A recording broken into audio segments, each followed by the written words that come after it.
오늘 우리가 함께 묵상할 말씀의 제목은 발음을 잘 하셔야 합니다. 여러분 따르겠습니까? Si parles bene parleo.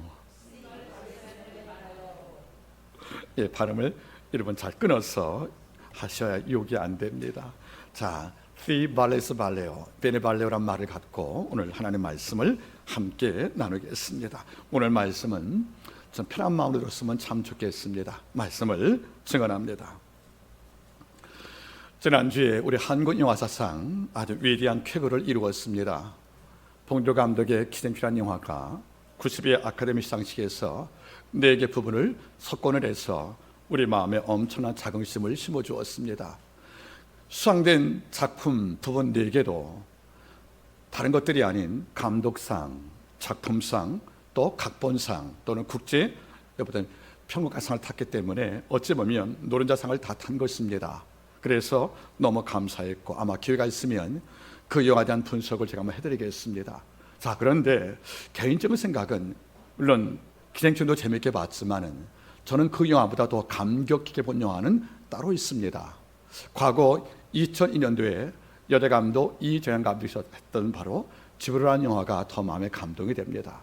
어쩌면 나라 힘이 좀 세서 아마 아카데미 100년쯤, 100회쯤에 가서 집으로 그 영화가 출품되면 전 충분히 그 작품이 작품상을 탈 거라고 믿고 있습니다. 혹시 여러분들 집으로 영화 알고 있습니까? 예, 한 분이 안다고 그럽니다. 한번 내용을 나눠보지요. 영화의 배경은 간단합니다. 부부의 갈등을 겪은 한 어머니가 할머니 댁에 7살 아이를 맡기는 걸로 시작을 합니다. 그 아이 이름이 상우지요. 바꿔 말하면 서울에 첨단 문명이 살던 이 아이가 시골에 있는 할머니 댁으로 이제 위탁이 되는 거예요. 물론 친척이죠. 외할머니니까. 그래서 2개월간 맡기려고 아이를 거기 위탁을 했는데 상우는 어릴 때부터 아쉬운 게 없잖아요. 뭐 넉넉한 중산 가정안에 있었기 때문에 설 문화가 익었고 이 문화가 굉장히 편하거든요. 막상 시골에 가보니까 모든 것이 안 맞고 소통이 안 되는 거죠. 무엇보다 할머니는 글을 몰라요. 그러니까 대화가 안 되고 문화 공유가 안 되는 거예요. 더 나가서 식탁에서 음식을 먹으면 할머니가 손으로 김치를 쭉 찢어버리네요. 이걸 얹어주는 거란 말이에요. 위생을 배웠던 상우 입장에서는 어머니가 할머니께서 김치를 손으로 반찬으로 쭉 찢어주면 이게 먹을 수가 없는 거죠. 징그러워서 더러워서. 이런 갈등이 쌓이는 거예요. 또 밤마다 급할 때 그는 비대가 앉았는데 방 안에 유광이 있거든요. 이것도 참을 수가 없는 거예요. 더 나가서 집이 어두워요. 할머니가 바느질 남을 팔아 생존 가능하니까 모든 게 충분치가 않는 거예요. 게임도 못하는 것이에요. 그래서 이런 어려움 속에서 이 아이가 심통이 납니다. 그런데 불통을 말하는 한 가지 사건이 벌어져요. 여러분들 우리 금요일날 보통 축구 야구 볼 때 뭘 먹어요? 맥은 빼고 치가 뭐죠? 치가? 치킨 프라이드.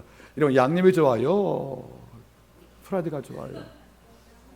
제가 오늘 쏠려고 이 아이가 집에서 먹던 치킨 프라이드가 생각이 나는 거예요. 할머니가 설명하는 거예요. 할머니 치킨, 꼬꼬, 닭. 할머니가 다 듣고 있다 보니까 알아들었다는 거예요. 처음으로 소통이 됩니다. 그런데 삼계탕을 끓여요. 이 아이는 너무 화가 나는 거죠. 이제 소통이 안 되는 거예요. 그래서 먹고 싶은 것이 치킨 프라이드인데 어머니 할머니께서 백수해 오시니까 이걸로 소통이 안 되는 거죠. 이런 과정에 심통난 이 아이가 할머니께 복수합니다. 바느질을 함부로 만들기도 하고 할머니의 은비를 뽑아다 감추기도 하고 이러는데 할머니는 그 말썽꾸러기 삭을 볼 때마다 한 번도 화를 내지 않으세요. 그리고 하는 말이 뭐죠? 수화로 가슴에 원을 그리는 거예요. 결국 얘는 이것도 기분 나쁜 거죠. 말도 않고 뭔가 내가 잘못해도 책망하지 않고 원만 그려 수화로. 이 아이는 이것도 기분 나쁜 거예요. 이런 과정이 2개월간 반복이 됩니다. 그러면서 어느 순간에 할머니의 사랑을 이 아이가 알게 되는 것이에요. 그래서 할머니가 어렵다 하니까 아플 때가 있잖아요. 드디어 상우가 할머니께 글을 가르칩니다. 그때의 단어가 2개 가르쳐요. 보고 싶다와 아프다. 전 이 단어가 너무도 귀한 거예요. 여러분 할머니가 한 번도 안 아팠겠습니까? 근데 당신의 아픔을 어디 말 데가 없는 거예요. 이럴 때마다 아프다, 보고 싶다. 이 2 단어가 인간들의 언어가 아니겠냐는 거예요. 여러분 내가 아플 때 남들이 이걸 못 알아줘요. 이런 고통이 어디 있어요? 그게 더 아픈 겁니다. 내가 보고 싶을 때 안아줘요, 여러분들. 이건 그림은 형벌 아닙니까? 이게 아픔이란 말이에요. 그러니까 할머니가 외딴 시골에 있는 거죠. 보고 싶단 말을 왜 없겠어요, 여러분들? 이걸 알려주는 거예요. 보고 싶다, 아프다, 이 두 단어가 인간을 이가시키는 귀한 단어가 아니겠다는 거죠. 이걸 갖추는 거예요, 여러분들. 결국 할머니하고 만남이 끝나고 2개월 만에 이 아이가 돌아가게 됩니다. 그럴 때 먼 발치에 있는 할머니에게 할머니가 2개월 동안 보였던 수화, 이거를 하고 떠나는 거죠. 이게 뭔지 아십니까? 미안하다거든요. 할머니는 미안하다는 말을 하는 거예요. 당시의 잘못이 없어도 늘 미안하대요. 그래서 마지막에 떠날 때 이 아이가 할머니께 수화라는 거예요. 할머니 미안해. 그리고 마지막 남긴 것이 뭐죠? 서울에 있는 주소를 남기는 연락처를요. 연락하시라고. 그리고 아프다, 보고 싶다는 말을 하라는 거 아니겠습니까? 그 영화를 다 보고 나면 제 마음에 이런 단어가 떠올라요. 왜 우리 삶이 이렇게 삭막할까? 왜 인간이 모여 사는데 인간 냄새가 안 날까? 그 이유는 우리가 세 단어를 잃어버리고 산다는 거예요. 뭐죠? 미안하다, 보고 싶다, 나 아파. 그 세 개의 인간됨을 만드는 이런 사회 언어, 이걸 우리가 다 잊고 살잖아요. 우리는 미안한 게 어디 있어요? 다 남에게 책임을 전가시키지요. 내가 잘못하고도 인정하지 않잖아요. 내가 왜 미안합니까? 이거 없단 말이에요, 여러분들. 여러분 잊지 마세요. 이 감독은 인간에게 인간이 인간됨을 살려면 세 단어가 필요한 것을 어린 상어와 할머니 관계에서 이걸 설명하는 거란 말이에요. 우리가 과연 미안함을 알고 사는가? 보고 싶을 때 우리가 찾아봐 주는 것인가? 내가 아플 때 아파주는 것인가? 이런 세 개의 동사는 형용사가 마음에 사라지면 이보다 큰 불행이 없다는 것이 아니겠습니까? 제가 금요일날 우리가 시편 배울 때 한 말이에요. 미국 사람의 영화를 잘 보시면 제일 많이 나오는 거가 뭐죠? 여러분들 I am sorry거든요. I am sorry. 여러분, 그런데 우리가 이 단어의 어근을 알면 이건 단순한 뭐 잘못할 때 미안해 I am sorry가 아닌 거예요. 미국 사람들은 내가 잘못할 때 I am sorry 이것만이 아니라는 거예요. 예를 들어 볼게요. 서이사님이 아팠어요. 내가 아프게 한 게 아니에요. 다치신 거예요. 이럴 때 연락이 왔습니다. 목사님 제가 아파요. 이럴 때 한대요. I am sorry. 내가 한 게 아니잖아요. 근데 뭐죠? 아픔에 내가 동참 못해 미안해. 네가 아프고 내가 건강해서 미안해. 이런 말이란 뜻이에요. 그 I am sorry라는 말 뜻은 단순히 잘못을 사과하는 어폴로지가 아니라는 거예요. 이 말 속에는 네 아픔을 내가 몰랐구나. 네 아픔에 내가 동참 못해 미안해. 네가 아프고 내가 건강하네. 정말 미안해. 이런 말이니까 범위가 넓잖아요, 여러분들. 여러분 어때요? 우리가 왜 부부생활 가운데서 또는 자녀관계에서 왜 이렇게 사막이 아닌데 사막의 삶을 살고 있냐는 거예요. 그 이유는 이겁니다. 보고 싶다, 아프다, 미안해라는 말이 없다는 거 아니겠습니까? 그러면 남들은 꼭 말해요. 개풀 뜨는 소리 하지 말라고. 뭐 하는 소리 여러분들? 개풀 뜨는 소리 하지 말라고. 지금 그렇게 한 거 아냐고. 여러분 여기서 잠깐 점검. 여러분 개풀 뜨는 소리가 뭐예요? 아니에요. 이럴 줄 알았어. 물론 그게 요즘에 그렇게 쓰고 있어요, 여러분들.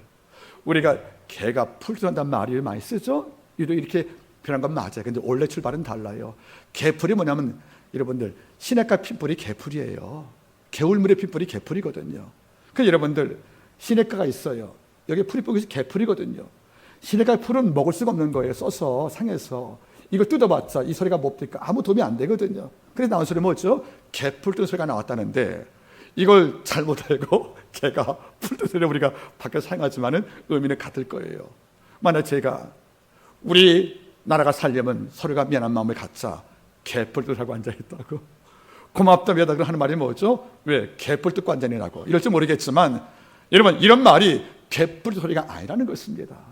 이 말은 정말로 우리 살 말이 아니겠습니까, 여러분들? 여러분 살아보세요.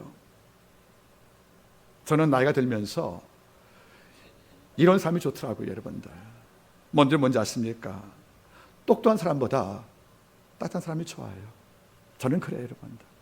여러분 똑똑한 자 가져와요. 마음이 따뜻하다 좋습니까? 여러분 살아보세요, 여러분들. 똑똑한 거 정말 피곤합니다. 그리고 그 똑똑함이 관리 못하면 남들을 엄청나게 괴롭히는 하나의 현악일 수밖에 없다. 현악이. 여러분 따라하세요. 똑똑한 사람보다 따뜻한 사람이 더 좋을 수밖에 없다는 거예요. 또 하나 배운 게 있어요. 두 개가 더. 하나는 뭔지 아십니까, 여러분들? 저는 좋아하는 사람보다 고마운 사람이 오래 가는 거예요, 관계는. 여러분 좋아하는 사람이 오래 가요? 변덕이 심하거든요. 어떤 자가 오래 갑니까? 고마운 사람이 오래 가는 거예요. 그러니까 살다 보면 나이 들어보세요. 이 말이 지금 여러분이 개뿔든 소리 들지 모르겠지만 한번 살아보실래요? 살아보시면 내 배우자가, 내 친구가 똑똑한 자 물론 좋아요.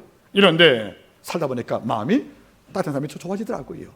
그리고 내가 좋아하는 자보다 여러분들 고마운 자가 오래 가더라고요. 여러분들 또 하나가 있어요. 남보다 잘 데려가는 것보다 어제 나보다 잘 되게 사는 자가 더 좋다는 거예요.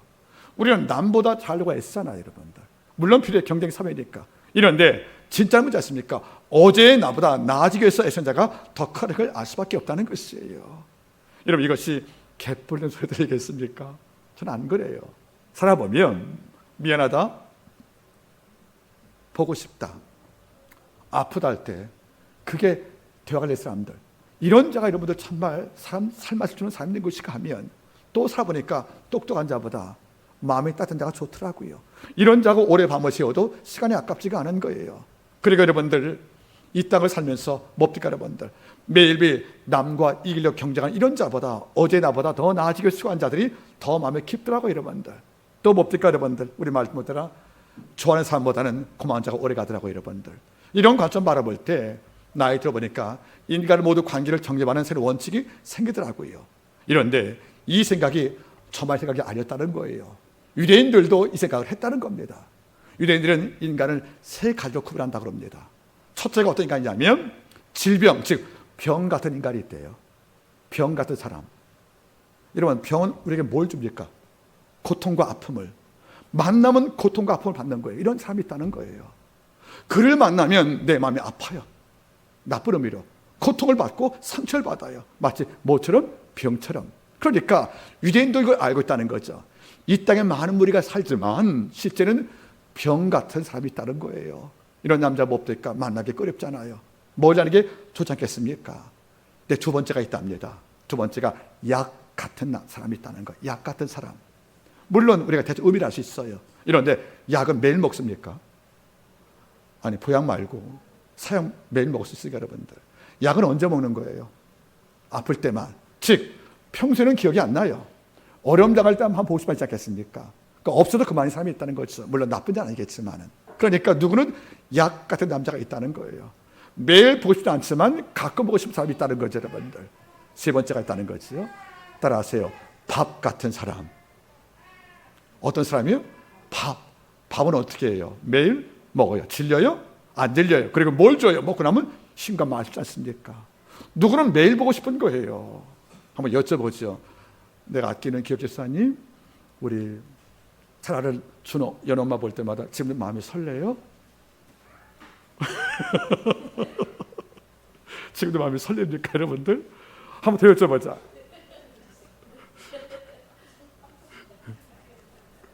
수정자매야, 우리 남편 범철 아들 볼 때마다 지금도 마음이 설레 죽게 심장이 뛰죠. 콩콩. 그래서 킹콩이지, 그치? 콩콩 뛰어서. 그래, 이게 밥 같은 삶이라는 거예요. 여러분 이 땅을 살 때 전 그래요. 왜 이 땅에 같은 인생을 살면서 누군가를 만나면 왜 상처 주냐는 거예요. 왜 누가 날 볼 때 상처받고 마음이 아프다는 거예요. 우리는 어떤 자? 밥 또는 약, 더 나아서 밥같이 내가 널 만나면 용기를 얻어. 이름에 남자의 어떤 드라마를 볼 때마다 여자에게 청혼할 때 하는 말이 정말 유치하지만 많이 통하는 말이 있어요. 내가 당신을 만나다보다 착하게 살고 싶었다고. 이걸 듣고 여러 또 감동하고 반대를 또 받네요. 알고 보니까 그건 거짓말이었어요. 여러분 잘 보세요. 우리는 어떤 남자? 밥 같은 남자를 필요한 것이 아니겠다는 거죠. 여러분 이 말이 개풀 뜨는 소리처럼 들리겠습니까? 안 그렇습니다. 오늘은 바로 사람에 대해서 말씀 배우고자 합니다. 오늘 말씀의 제목이 뭡니까? Si 발레스 베네 말레오. 이건 로마의 라틴 말 인사예요. 이건 따겠습니까? 발음을 정확하게 말하겠습니다. Si 발레스 베네 말레오. 따라하세요. 그대가 평안하면 나도 평안합니다. 로마인들이 펼칠 때 이게 첫 문장이에요. Si 발레오 베네, Si 발레스 베네 발레오. 그대가 잘 있으니 나도 잘 있습니다. 여러분 내 행복 관점이 상대방이 있다는 거예요. 내가 아무 일 없다도 상대방이 아프면 내가 행복하지 않다는 거 아니겠습니까? 여러분 제가 말하지요. 부모는 자식의 행복만큼 행복하다고요. 내가 안 아파도 자식이 아프면 난 행복하지 않은 거예요. 그게 부모 아니겠습니까? 저도 이런 정신을 로마인에 갖고 샀다는 거 아니겠습니까?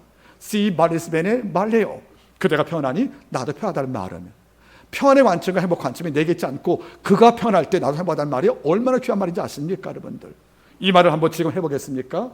그러면 기계화주의에 빠진 인간들 말할 거예요. 개뿔도 하지 말라고, 여러분들. 여러분 아닐 것입니다. 이런 말이 필요하지요. 오늘 한 인물을 볼 거예요. 오네시모로입니다. 그 인물이 바울에게 이런 자였어요. 정말로 똑똑하지 않지만 마음이 따뜻했고요. 정말 이 사람이 바울의 고마운 자였고요. 이분이 어떻습니까? 더 나아지려고 애썼던, 그래서 바울에게 오게 된 바울에게 밥처럼 힘을 줬던 이런 인물이 오네시모로인데, 이걸 볼 때마다 이 오집사님 오네시모로, 오늘 한마음교회 모든 성도분들이 이 땅을 살아갈 때 내 곁에 모든 자에게 너 참 성경 말씀에 오네시모를 닮았어, 이런 마음을 줄 기쁨이 제 마음에 있다는 거 아니겠습니까? 오늘 그의 삶을 돌아보시면서 하나님의 음성을 함께 오늘 돌아보기를 바라겠습니다. 오늘 보겠습니까? 말씀 바라보세요. 1장 15절 보세요. 아시아에 있는 모든 사람이 나를 버린 이를 내가 아나니 그중에 부겔러와 호모겔러가 있느니라. 나를 버렸다는 말을 바울이 언급한 거예요. 지금 바울은 옥에 있어요. 감옥에 있습니다. 그래서 수감이 돼가지고 죽음을 앞둔 바울, 즉 냉정히 맞으면 로마의 여러분들 가장 중죄인을 가두는 하나의 감옥에 있습니다, 여러분들. 이 감옥에 지금 지하에 갇혀 있는 거예요, 여러분들. 이 감옥에 갇혀서 여러분들 미켈에서 감옥에 갇혀서 지금 사형을 앞두고 있는 상태에서 이 바울은 일생을 돌아본 거예요. 그런데 바울이 이른바 바울의 전성기 때 그의 손수건 만져도 병났던, 말씀을 증거할 때 교회가 세워졌던 이런 바울의 전성기 때 이런 바울 곁에 수많은 제자가 함께 옆에 머물렀습니다. 이런데 이제는 상을 언도받은 사형 기수입니다. 그리고 곧 죽음을 앞둔 외로운 자가 된 거예요. 이럴 때 대마가 떠나고 그 다음에 하는 말이 뭐죠? 아시아에 있는 모든 사람이 다 날 버렸다가 말하는 거죠. 여러분, 버렸다는 말이 무슨 말입니까? 등을 졌다는 거예요. 바울과 친밀한 관계를 끊었고요. 더 이상 바울에게 얻을 게 없다고 믿어하던 많은 백성은 다른 갓을 찾아 떠났기 때문에 지금 바울 곁에 아무도 없는 거예요. 이럴 때 바울은 두 이름을 언급합니다. 부겔러와 호모게네. 여러분, 다른 성경 말씀 이름이 언급이 안 돼요. 누군지 모르겠어요. 그러나 이름을 특별히 거론합니다. 모든 자가 다 나를 버렸지만 이름을 특정하죠. 누구죠? 부겔러 호모게네. 그러면 이게 무슨 말일까요? 이런 말이 있는 거예요. 얘들은 이러면 안 되는데, 아시아의 모든 자가 다 나를 버리고 내가 이해할 수 있지만 얘들은 안 된다는 거죠. 이걸 왜 꼽아, 여러분들? 어쩌면 아마 이 두 사람이 바울에게 특별한 상을 입었던 것 같습니다. 다시 말하면 바울이 특별히 아꼈던 스크린 것만 같아요. 이러니까 모든 자가 당신 버린 것을 언급을 하되 굳이 이름을 왜 여기서 거론했냐면 얘들도 그랬다는 거죠. 그러면 이렇게 말할 경우에 편지를 받는 디모데가 그 이름을 안다는 거잖아요. 이러면 디모데가 모르는 인물을 권할 리가 없지 않습니까? 그러면 디모데에게 디모데야, 아시아의 모든 자 날 버리지 않느냐? 너도 알지? 부겔러 호모게네 하고 이름 언급한 거예요. 그러면 디모데도 알고 바울도 아는 사람이에요. 그럼 뭐죠? 유명한 사람이었다는 거죠. 이런 작가리 날 버렸다가 바울이 말하는 거예요, 여러분들. 여러분 어떻습니까? 우리가 살 때 보험 들잖아요. 어려움 당할 때도 주의 받으려고요. 어쩌면 사람도 보험인 거예요, 사람도. 내가 남을 도왔을 때 물론 보상을 받게 된 건 아닐 거예요. 그럼 우리 마음에 어떤 의무가 있습니까? 내가 도움 준 자가 나 어려움 당할 때 내 아픔에 동참하겠다는 마음은 기대감은 있잖아요. 그건 나쁜 거 아니지 않습니까? 이런데 그들이 내게 어려움 당할 때 도와주어서 살은 자가 나 어려움 당할 때 날 등졌다. 그러면 상처가 배가 안 되겠습니까? 결국 무슨 말이겠습니까? 부겔러 호모게는 바울에게 많은 상을 입었던 자만 같습니다. 이런데 막상 바울이 어려움 당하자 그는 타인이 돼버린 거, 타인이. 그래서 바울과 함께 관계를 끊어버립니다. 바울의 상처가 컸다는 거죠. 이건 사람이 아니구나. 미안해, 보고 싶어, 아프다. 이런 말은 모르는 자 아니겠습니까? 이런 관점에서 바울은 디모데에게 말합니다. 이 가운데 네가 아는, 내가 아는, 그리고 우리의 상을 입었던 부겔러 호모게가 있다는 거 아니겠습니까? 전 여러분이 그런 자리에 앉았으면 좋겠다는 거지요. 여러분, 고마움을 아는 것은 굉장한 은혜예요. 여러분, 제가 말했죠. 우리가 뭐 죽은 자 살리고 무리로 걷고 병자 고치고 이렇게 한다고 종교 맞는 게 아니에요. 그런 능력이 설 수 없다 할지라도 내 곁에 있는 자에게 내가 잘못할 때 내가 미안해, 잘못한 거야, 이런 자가 영웅인 거예요, 여러분들. 누가 도와준 것을 고마워? 마음에 간직을 해서 그 고마움을 끌어안고 그를 위해 기도하시는 자가 정말 큰 영웅이란 뜻이에요. 지금의 영웅은 어벤져스가 아니라 상식을 아는 자예요. 우리가 애써 묻어버린, 애써 잊고 사는, 미안해, 고마워, 보고 싶다, 이런 말을 삶 속에 지금도 간직하고 이걸 지키는 자가 어벤져스가는 진짜 이 시대의 영웅이라는 것이 아니겠습니까? 여러분, 기적을 하는 자만이 영웅이 아니라는 거예요. 상식을 지키시는 자들, 즉 물 일으킨 자만이 아닌 땅을 발휘한 자가 기적이 아니겠냐, 그런 말이에요. 여러분들, 이 상식을 두 인물이 밟아버린 거예요. 바울이 여러분들 이 둘 상할 때, 나 어려움 당할 때 나 도와줘야 돼, 이렇게 거래할 도와준 건 아닐 거란 말이에요. 거래한 건 아니겠지만 어려움 당할 때 자취를 감추고 안 보이니까 어떤 마음 들어요? 그게 네 모습이구나. 여러분 따라했습니까? 그대 하는 말이 지금 그대가 속한 계급을 증명해 준다. 따라하세요. 그대가 하는 말이 지금 그대가 속한 계급을 설명해 준다. 내가 왜 미안해?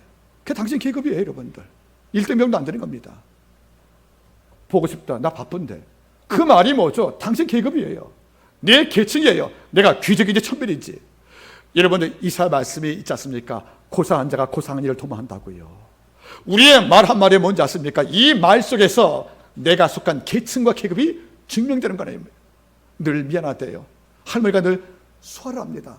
이 아이가 할머니께 말썽 부리고 사고 쳐도 할머니는 내가 미안하대요. 뭐가 미안합니까? 상처 받을 경우에. 근데 미안하대요. 할머니는. 이걸로 뭡니까 여러분들? 그의 행위 언어가 그의 계급을 설명한 것이 아니겠습니까? 보세요 여러분들, 부겔 호모게네가 선생님 어려우시지요, 우리 곁에 있습니다, 이런 말을 못하잖아요. 저희가 나를 버렸다고요. 몸만 떠난 게 아니에요. 마음도 떠난 거예요.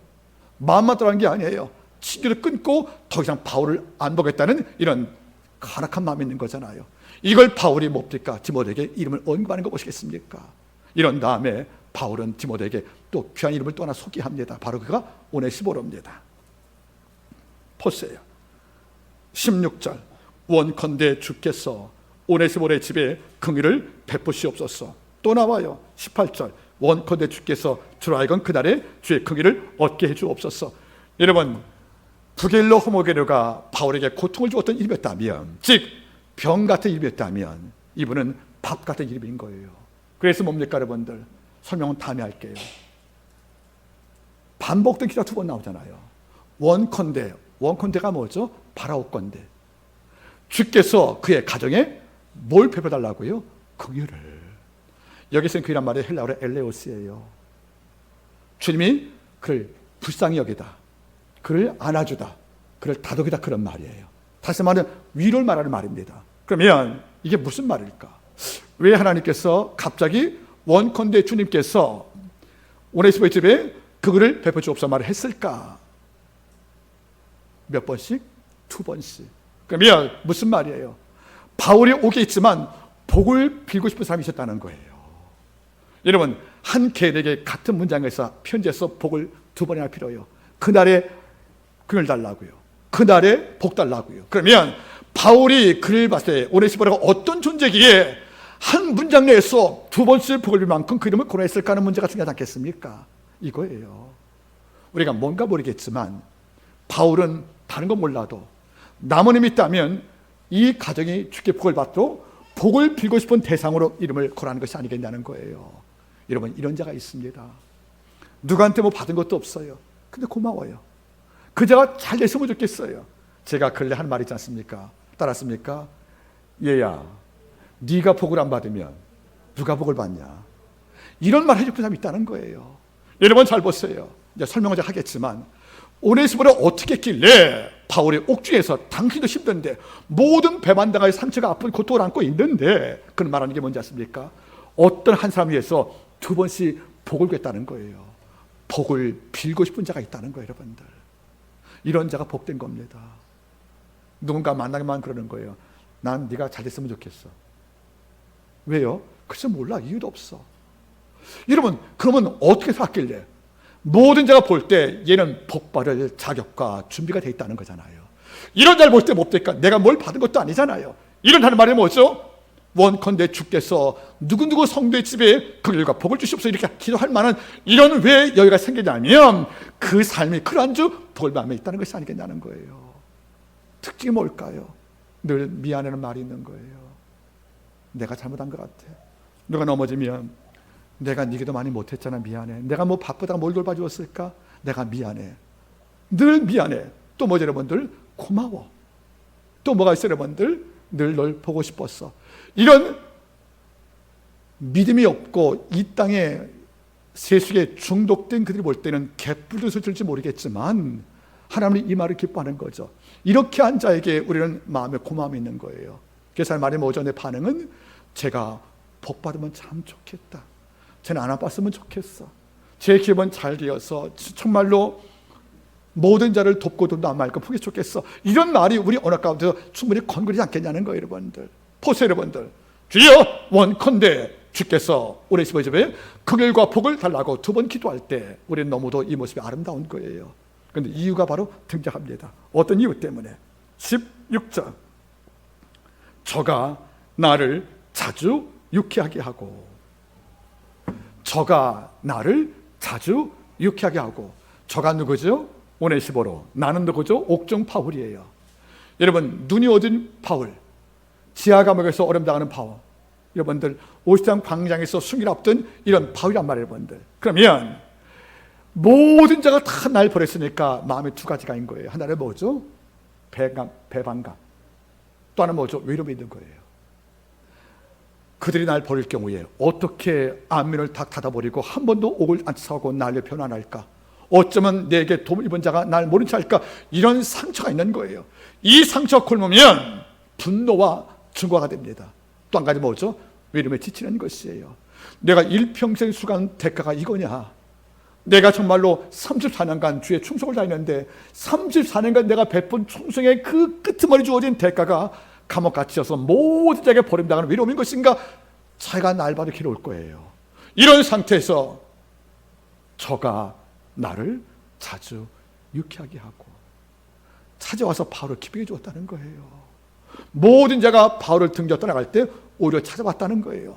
모든 자가 동쪽 갈 때 서쪽 왔다는 거예요. 모든 자가 모른 체 할 때 안치했다는 것이 아니겠습니까? 이게 쉬운 일이겠습니까? 대세를 따라간다면 나도 모른 채도 큰 문제가 없어요. 왜? 다 모른 채 하는 것이니까. 이런데 잘못된 상식과 대세를 엎어버리고 바울 찾아와서 하는 말이 뭐죠? 저가 나를 자주 유쾌하게 하고. 오히려 바로 위로했다는 거잖아요.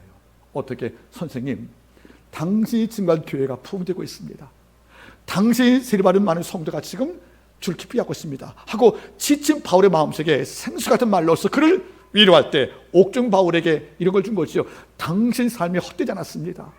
비록 옥에 있지만 당신께 복음 듣고 은총을 산 백성들 지금 이 땅에서 당신만큼 충성을 다하는 일꾼 되어서 이 땅을 변화시키고 있습니다 하고 오히려 바울에게 위로를 주었을 경우에 바울은 말하는 것이 어떨까? 저가 자주 나를 유쾌하게 하는구나. 이거예요. 저는 어두운 게 싫어요. 필름도 그래요 여러분들. 전 제반 제일 먼저 불부터 킵니다. 왠지 아십니까? 어두운 게 싫어요. 사람도 마찬가지예요. 너무 표정이 어두우면 앞에 있는 자가 불편스러워요 여러분들.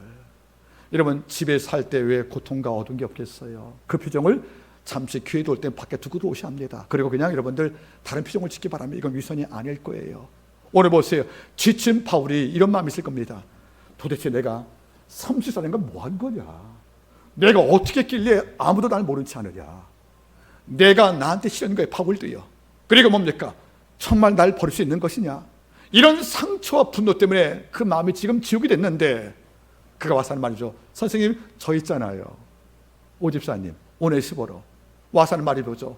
바울이 살았던 모든 인생을 추구하고 바울을 통해서 은혜 받는 것을 간증을 하고 바울의 이름을 높여주면서 그 곁에서 지친 바울에게 용기를 주었던 바로 이 제자. 이걸 바울이 말한 거죠.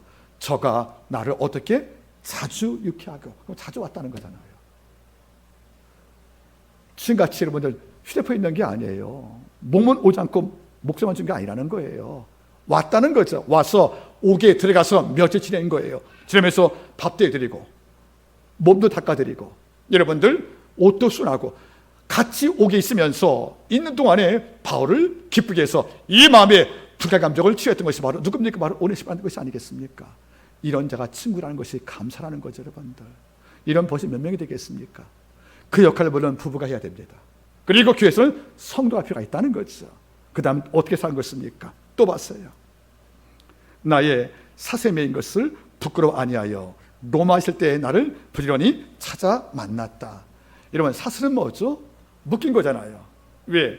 죄로 결정돼서. 그러면 지금 바울은 일반적인 형법과 민법 때문에 죄진 형벌이 아니에요. 복음 때문에 묶였거든요. 그러나 신부는 죄순 거예요. 모두가 멀리하려 전과자니까. 그런데 하는 말이 뭐죠? 내가 사슬 맨 것을 부끄러워 아니하고, 즉 내가 로마 정부로 전과자된 것을 결코 멀리할 벌레 보듯이.